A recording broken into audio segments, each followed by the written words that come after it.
Hello, welcome to In the Studio with Dole Designs. My name is Cheryl Dole, and today I want to review with you the Harbor Freight 20-ton hydraulic press. The reason I got this hydraulic press from Harbor Freight is I wanted to start utilizing pancake dies, impression dies, and silhouette dies that did require a hydraulic press. I would like to get eventually, if I do enjoy doing this, the Potter's USA hydraulic press. But in the meantime, just to make sure it's something I wanted to do, I like to do, and to start out in an economic way, I was able to get this press on a sale day. It started out $179. It was on sale for $149, and they actually let me use the 20% off coupon. So for around $120, I was able to get this press.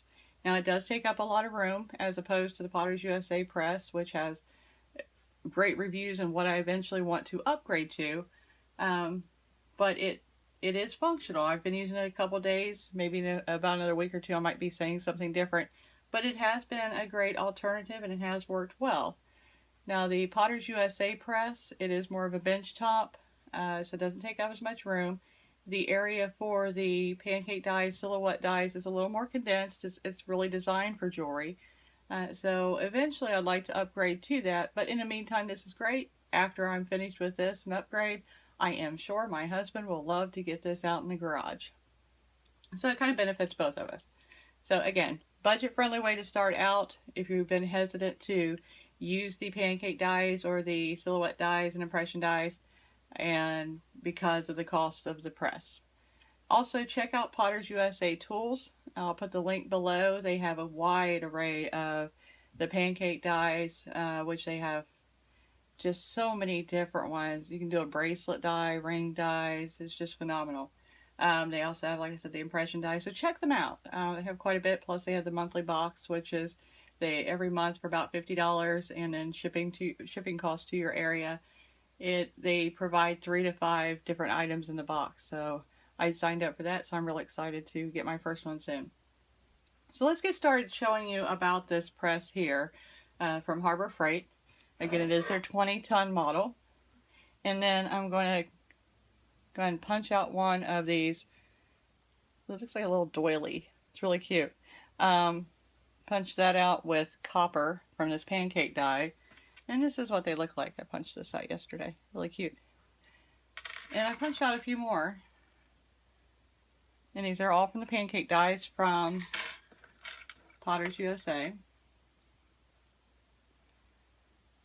Oops. Show you that one too.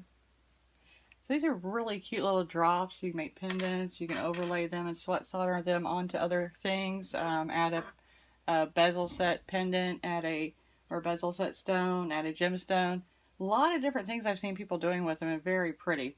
This here is a impression die, and we'll review one of these later. Now this particular one is from Danny Wade, who also, he's at Ferro Valley Tools, also makes some beautiful impression dies as well.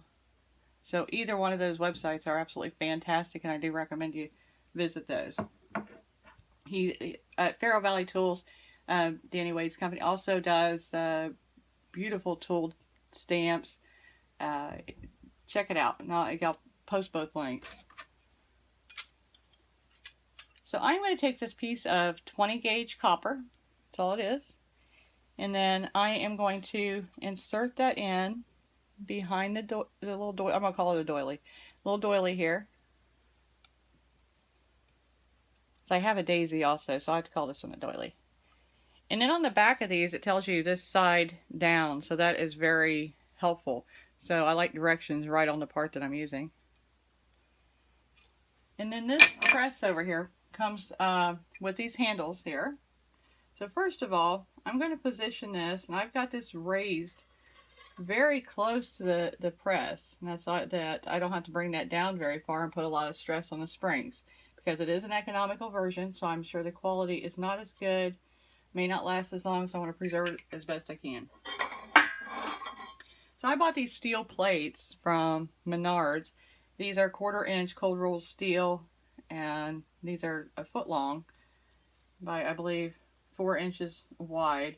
And then I've ordered some that I thought would be better for the smaller dies that are 6x6 and 1/4 inch wide. But I thought these would be great for the bracelet dies because they're a little bit longer. But for right now, this is what I have. The other ones haven't come in yet. So trying to make sure that doesn't move because we want our pressure point right above our little doily there. Slide this in. And then on these presses, keep this in a closed position. There's a little nozzle right here. It's just a little turn knob. We keep that in a closed position. You actually use the handle to open and close this, which is really convenient. So closed is in the right position, and then open is when you want everything to raise, you go to the left. So we have it in a closed position as it was left.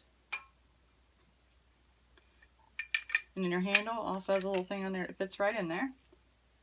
We're going to put the handle into the jack there.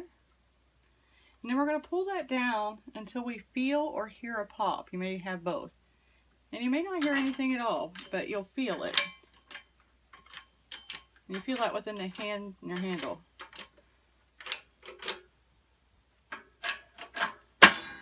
Okay, you actually heard the pop there, so that's good. So then you know to stop. Raise that jack back up. Pull your handle out. And then use this little notch at the end to release the pressure from your hydraulic jack. We'll turn that to the left. You'll hear that coming up. Not very far at all because, again, I have it raised quite a bit. And then you want to tighten it up. You want to leave it in a tightened position so that you do not get air in your hydraulic tank here. So always make sure that's closed.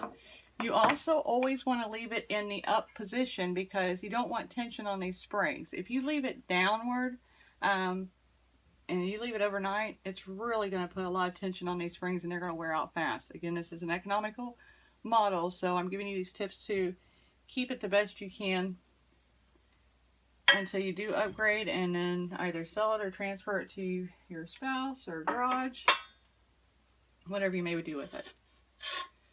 Okay. You see our punch. And then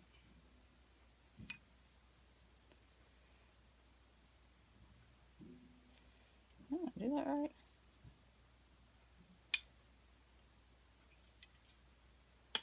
Oh, it popped right out on the press. I was looking for it. It popped right out. That's how easy that one came out. Now, they don't always come out that easy. I did not expect that at all. And then this top part, it's not going to come off quite as easy. Oh, there we go. Sometimes I have to use a tool. I usually use my flat nose and just grab the edge of the metal. But that came out really well. Did not expect that, obviously. So here is our, looks like a tree like this until we cut that tab off. I'm going to give you a quick tip on how to cut that tab off. To cut the tab off, we're going to put it in upside down. And then we're going to line that doily that's now a tree. We're going to line that up. I can't believe that just popped out that easily. That was great. So make sure you line everything up. My thumb's on the tab. So it's upside down. And you can see the back. So I'm lining up all the edges. And you definitely have to line it up or it'll cause that to kind of fold up at the top and you'll have more burrs to cut off. Because sometimes you do have little burrs to cut off on these. So make sure they're, you know, filed smooth. You do have to do the finishing work. But it does cut out beautiful little dies. So here we go. There you can see the tab now. So I'm going to position that back under there, trying everything without moving it since I have this so close. And I'll put my steel right back on there. And we're going to go ahead and press that down. So we know we tightened that up, and I'm going to double check it anyhow. And then put the handle right there. And then bring that down. Maybe we'll get lucky and it'll pop out the bottom again for us. Okay, I kind of felt that, but I went a little further just in case. We're not cutting near the surface area this time because really we're just cutting that tab area. Oops, gotta release it. So again, take your handle, turn to the left, and there it goes. And then tighten it back up. Again, keeping that air off of that tank You're going to move your steel, pull out your pancake die, and here we are. Actually, that tab is falling right off. There's the tab we cut off. And then let's see if I can punch that daisy out again. Yes, it punched out real easy again. And there we go. So by doing that, it cut off the tab, and then it's perfect all around. So hopefully that gives you an idea of how to use the more budget-friendly Harbor Freight hydraulic press. And if you've been wanting to do pancake dies, go ahead and do that now, because it is a little bit more affordable to get this press started out and go from there. If you can go forward and buy another press, I do recommend the Potters USA press if you're wanting to get the upgraded version and something you're going to have for a lifetime. I recommend that one. Next time, I'm going to go ahead. I'm waiting on some neoprene to come in, or not neoprene, but urethane to come in order to use a silhouette die. Because the silhouette dies, you put your metal on here, and then you put urethane on top, and then when you put the press down, that impresses that metal. The urethane spreads out and impresses that metal around your impression die, and it's very beautiful. So we'll try that next time once I get my urethane in. But in the meantime, this is an option.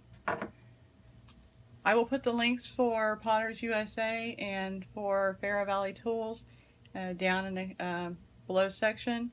Please don't forget to subscribe to our page. I will be doing a few more product, tool reviews, equipment reviews, as well as obviously our silversmithing, metal smithing, wire wrapping, and wire weaving, various tutorials from time to time. I'm trying to at least put something up every week for you. So please subscribe, stay tuned to our channel, please like, and we'll see you soon.